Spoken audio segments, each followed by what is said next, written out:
Hey guys, so yeah, sorry I kind of look like crap in this video, but that's okay. What I wanted to talk about was emotional support animals. So lately this has been kind of a big deal. Like, I'm sure you guys have heard about the whole incident with the emotional support peacock that was denied access on an airplane. So I just want to like clear everything up for you guys about what an emotional support animal is and what it isn't. So, alright, an emotional support animal. So what that is the animal that provides, emotional support, comfort, love, attention,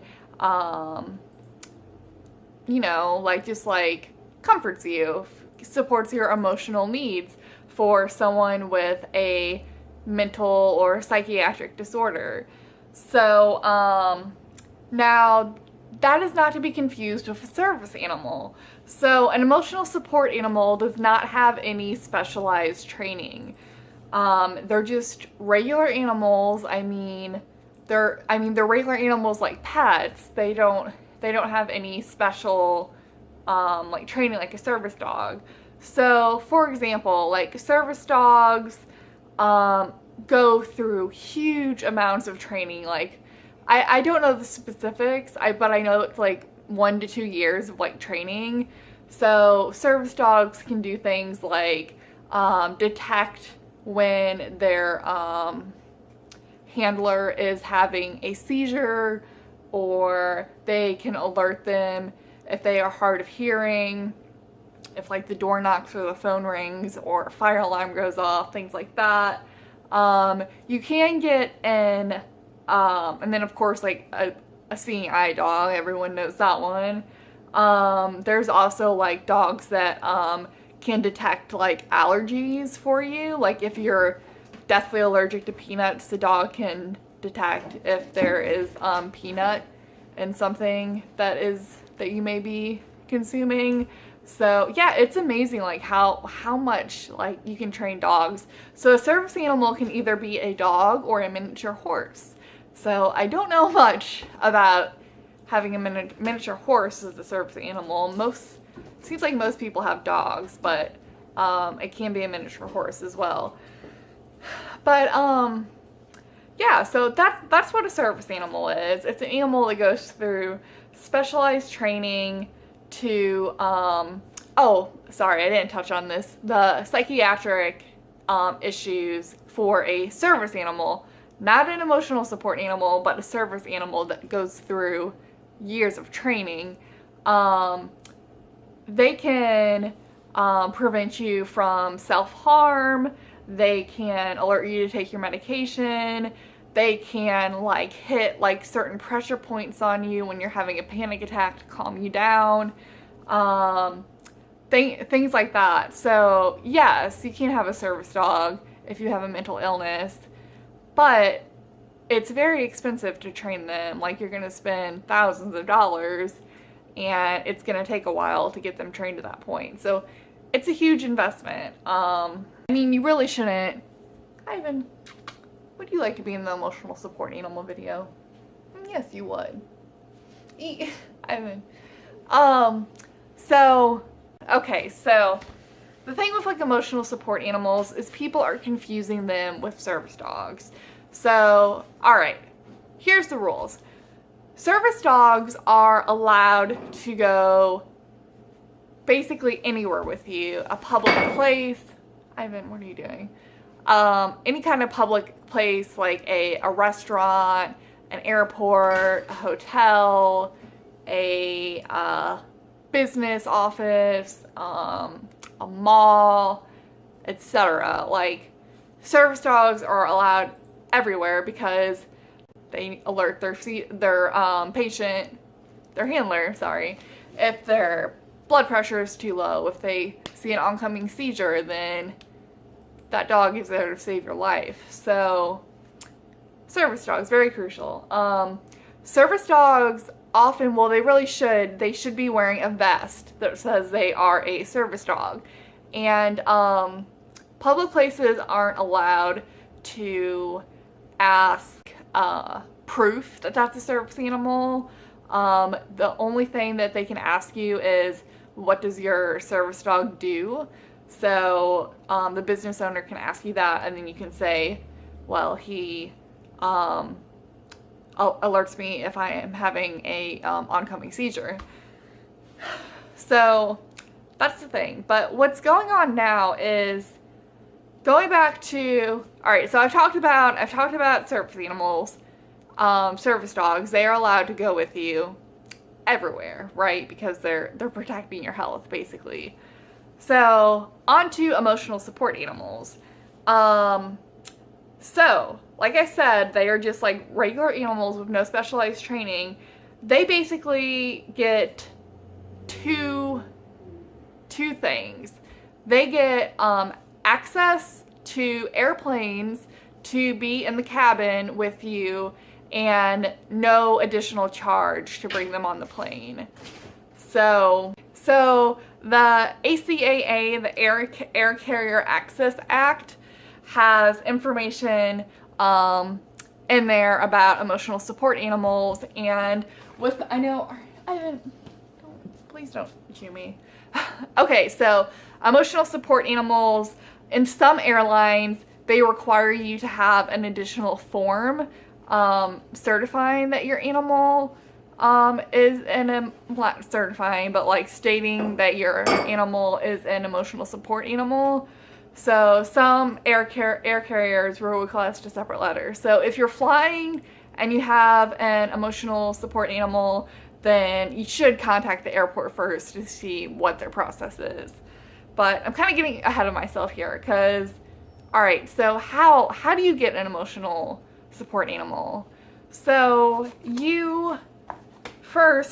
all you gotta do is go to your psychiatrist, your psychologist, your therapist, any licensed mental health professional only, not a primary care doctor, not a, I don't know if like social workers count, but most likely your psychiatrist would probably be your best bet.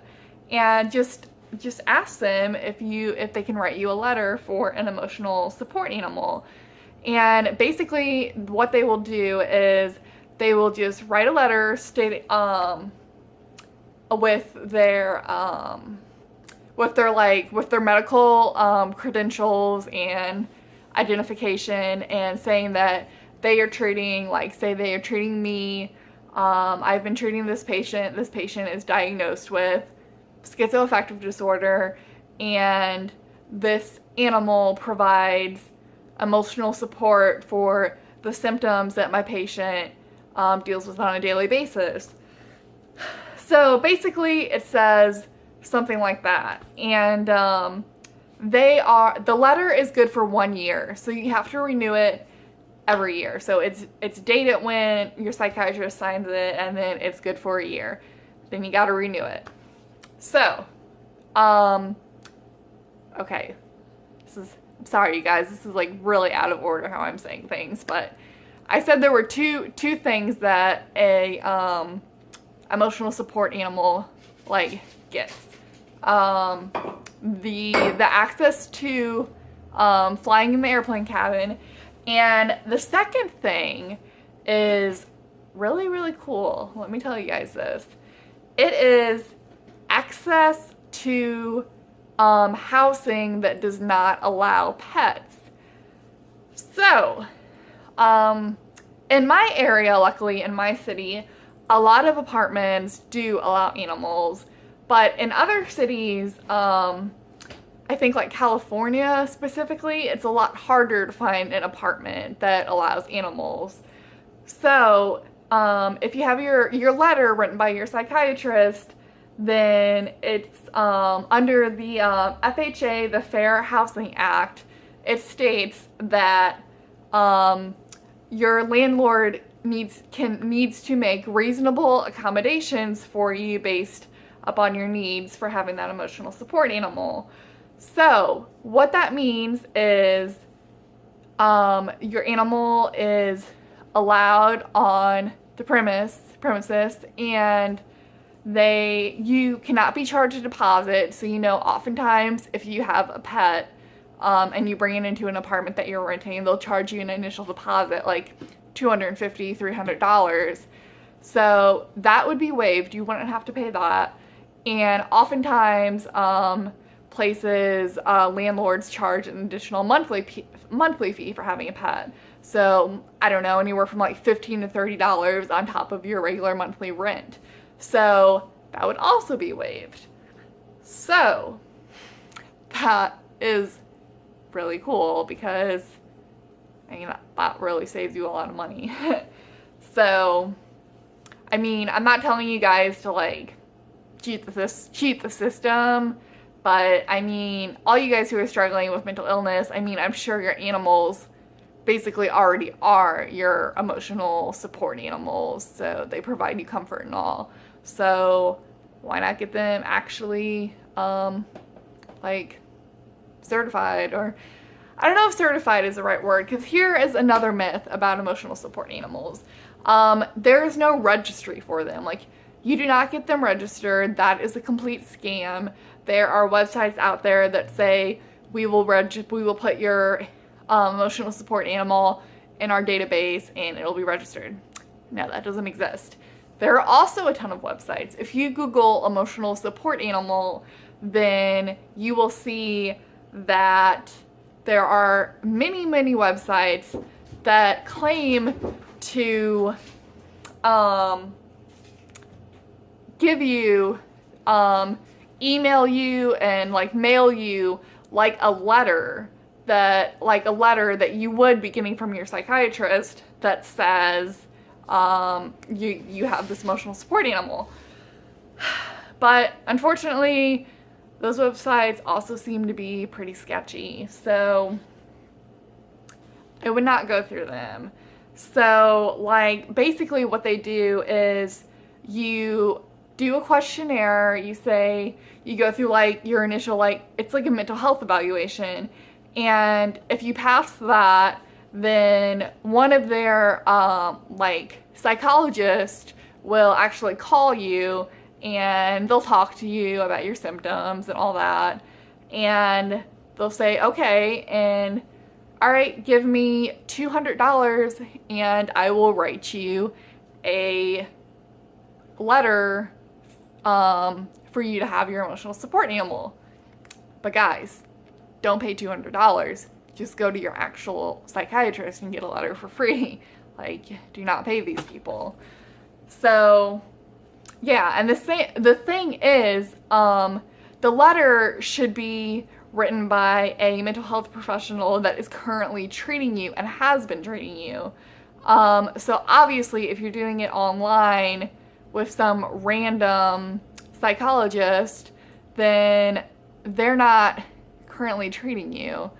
So it's a lot of landlords, since emotional support animals are getting to be so big right now and a lot more heard of, they will, if they see a letter from one of these websites that are known to just give out letters to basically anyone, then they'll deny you.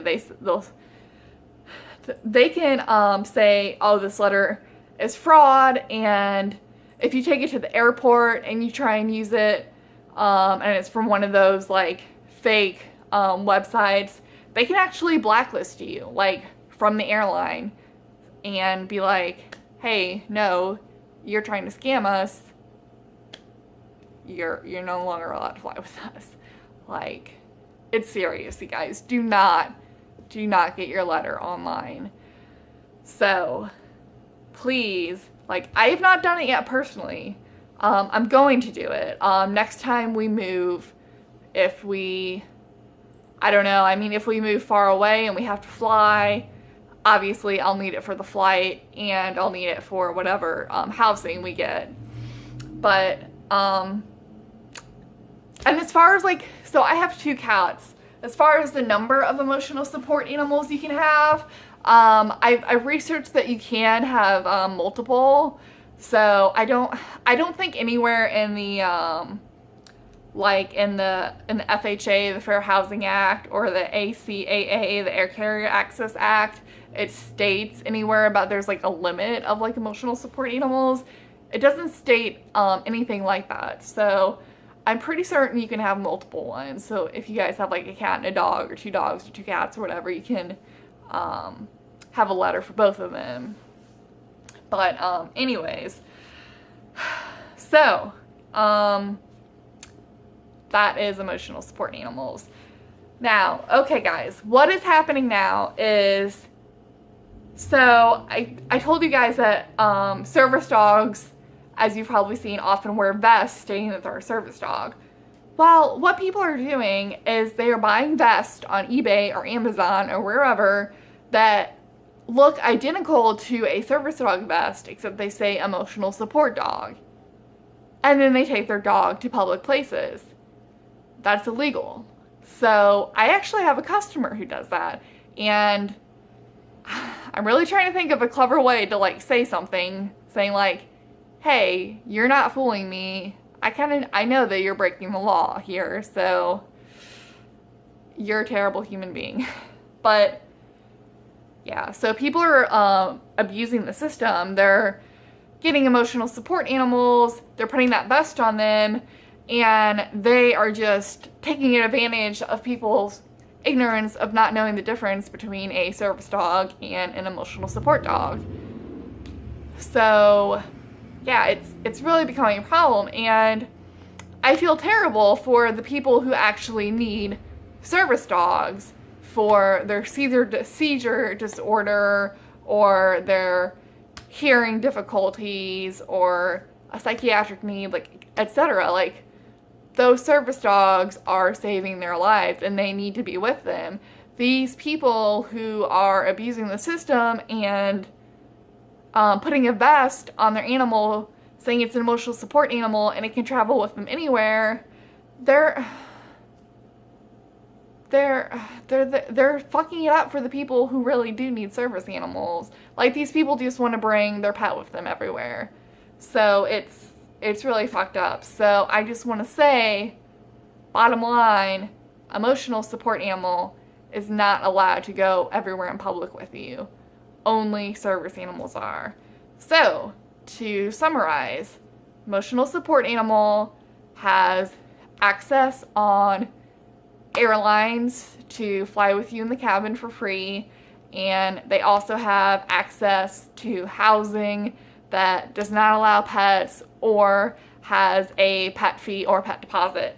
Now, if your pet damages the property, then the landlord is allowed to charge you for that. So he or she is allowed to charge you for damages that may be caused by your animal. But otherwise, you won't have any fees. Okay, so you guys, this is a really long video, but I hope that clears everything up, the difference between a service dog and an emotional support animal. I did say a service animal is either a dog or a miniature horse. An emotional support animal can literally be anything from a cat to a dog to a rabbit to a hamster to a bunny. Basically, most anything can be an emotional support animal. But only dogs and miniature horses have the capacity to be trained to provide you support or a service, basically. So, alright guys, thank you so much for watching, and please leave me a comment and let me know if you have any questions, and I will be happy to answer them.